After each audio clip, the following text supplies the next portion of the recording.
Well, I Well, don't think that she should be fired. I I just don't. I think don't know she should about. not do that stuff. Didn't convince me, no, but he has some arguments in here. I don't know if you agree with them, but basically it's just like he's saying that the Federal Society is basically trolling. Like, do you? I mean, I don't know. Do you agree with that take? Like, basically, No, he I thinks don't. this Judge Duncan guy is so like out there and just basically a troll himself, and he thinks Federal Society is basically trolling by inviting him onto No, campus, I don't and agree with there. that take Okay, at okay, all. and therefore it justifies, I guess, this kind of like I mean, I guess unprofessional response. I guess is what No, I I think. don't That's kind of agree. his He's argument. a sitting judge on a federal court, and this is a law school. It's not trolling to invite a federal judge to talk to law students. That might his opinions be a little bit more extreme than you would prefer? Of course, yes, but you can't say that this is some fringe. You're not like inviting Cat Turd off of Twitter,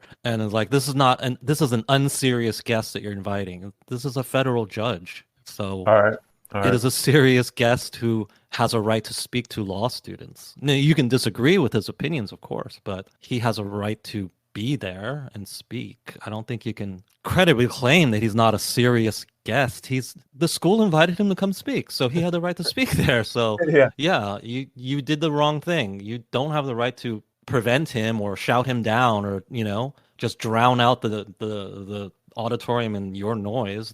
I think it's proven wrong by the fact that Stanford, Yeah. I liberal apologize. institution, had Yeah. to admit that it was wrong. Yeah. For her. Perhaps she should not be allowed to attend events that the conservative groups at Stanford.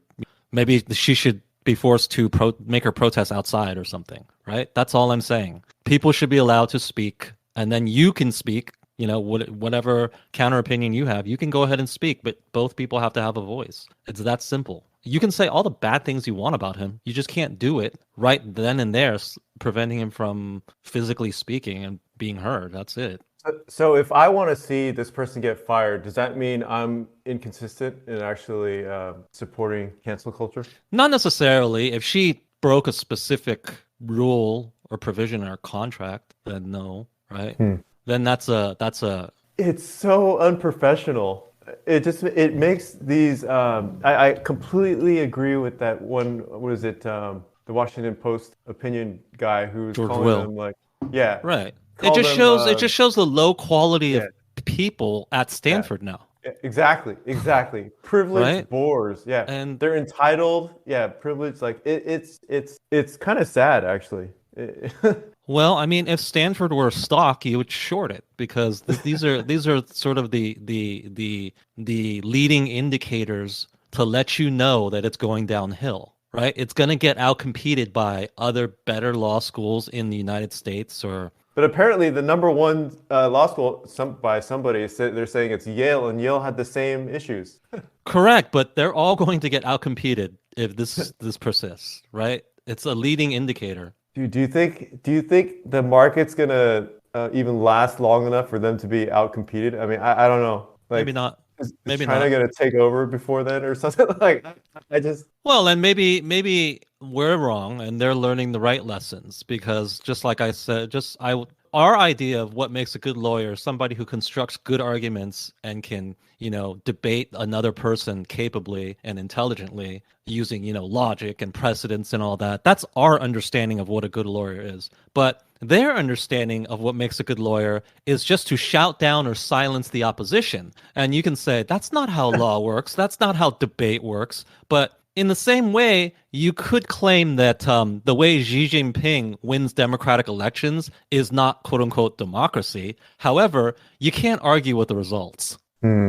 You can't argue with the fact that he just won an election like 2,800 to 0, right? So, in a way, you could argue that he's better at democracy and winning elections than the greatest American politician of all time because he just won something 2,800 to nothing. But Why?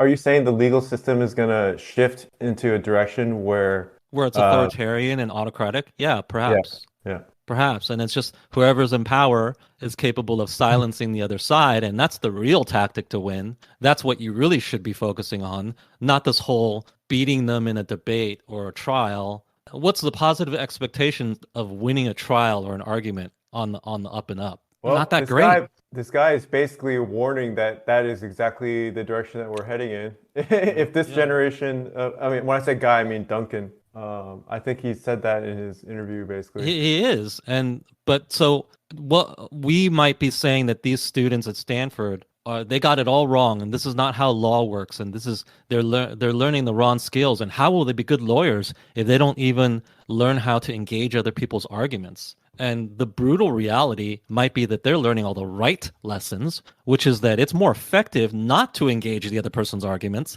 It's more effective to paint them as a racist or, to other them and to just silence them. And that's the truest, most efficient path to victory. And they are learning that lesson. And that's the kind of law they're going to practice when they grow up. So this is what you have to look forward to. This will permeate the legal and political system. This type of behavior, this type of attitude, right? This whole idea that people will find truth by debating a case or arguing against another person, that may be going by the wayside. It may be just, claw as much power as you can and use any amount of leverage, any amount of power to silence, no debate, just crush them, label them something. Well, yeah, I That may mean be the most effective path, right? that seems like obviously undesirable to me, but then there's enough crazy shit happening right now where people aren't willing to call it out that it seems maybe that It seems like that could be the future.